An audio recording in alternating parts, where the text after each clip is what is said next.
అందుకే అంటే మొన్న వచ్చిన ప్రతినిధులు 71 దేశాలే గాని 80కి పైగా దేశాల్లో హెచ్ఎస్ఎస్ పనిచేస్తుంది. అంటే ఆర్ఎస్ఎస్ పనిచేస్తుందన్నమాట.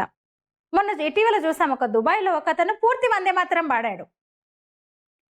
బయట ముస్లిమ్స్ అంతా బానే ఉన్నారు. బయట ఉన్న ముస్లిమ్స్ కూడా యాక్సెప్ట్ చేస్తున్నారు. భారతీయ తత్వాన్ని, హిందూ ధర్మాన్ని యాక్సెప్ట్ చేస్తున్నారు గానీ ఇండియన్ ముస్లింలు మారట్లేదు. చాలా మంది మారట్లేదు. కొందరు మాత్రమే యాక్సెప్ట్ చేస్తున్నారు ఇక్కడ. ఎందుకంటే అటు ఇటు గాని అంటే పూర్వులు హిందువులు, వాళ్ళ పూర్వులు హిందువులు అన్నమాట. పాలొల్ల పోర అంటారు కదా, వాళ్ళకి మనకి పాలొల్ల పోర నడుస్తుంది. ఇప్పుడు వాళ్ళని కూడా రెచ్చగొట్టాల్సిన అవసరం లేదు. మంచిగా మార్చుకోవాలి. ప్రపంచమే మారుతుంది. మన భారతీయ తత్వాన్ని, మన హిందూ ధర్మ విలువల్ని చూసి ప్రపంచమే మారుతోంది.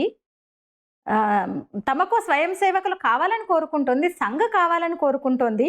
భారతదేశమే విశ్వగురు అంటోంది. భారతదేశం యోగా అనంటే ఆసనం వేస్తోంది. భారతదేశం ధ్యానం అంటే మెడిటేషన్ చేస్తుంది ప్రపంచం అంతా. అందుకని మన వాళ్ళని ఇక్కడ మార్చుకోవాలి కదా మరి. అందుకని రెచ్చగొట్టొద్దు.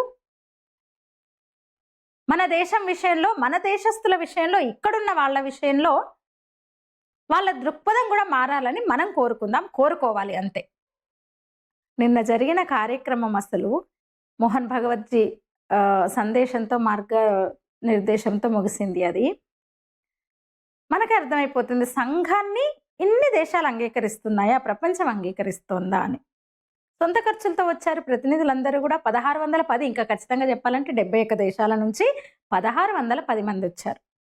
సంఘ ప్రపంచవ్యాప్తంగా ఎలాంటి వాతావరణాన్ని సృష్టించింది, ఎంత పరిశ్రమ జరిగింది దీని వెనుక, ఇంకా జరుగుతోంది, ఎంత కృషి జరుగుతోంది మనకు అర్థమైపోయి ఉంటుంది. ప్రశాంతంగా ధ్యాన కేంద్రం, అది అతిపెద్ద ధ్యాన కేంద్రం కన్హా శాంతివనం.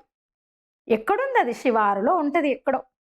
100 కిలోమీటర్ల నుంచి కూడా వచ్చారు. వేలాది మంది వచ్చారు. అక్కడ 20,000 మందికి పైగా కుటుంబాలతో వచ్చారు.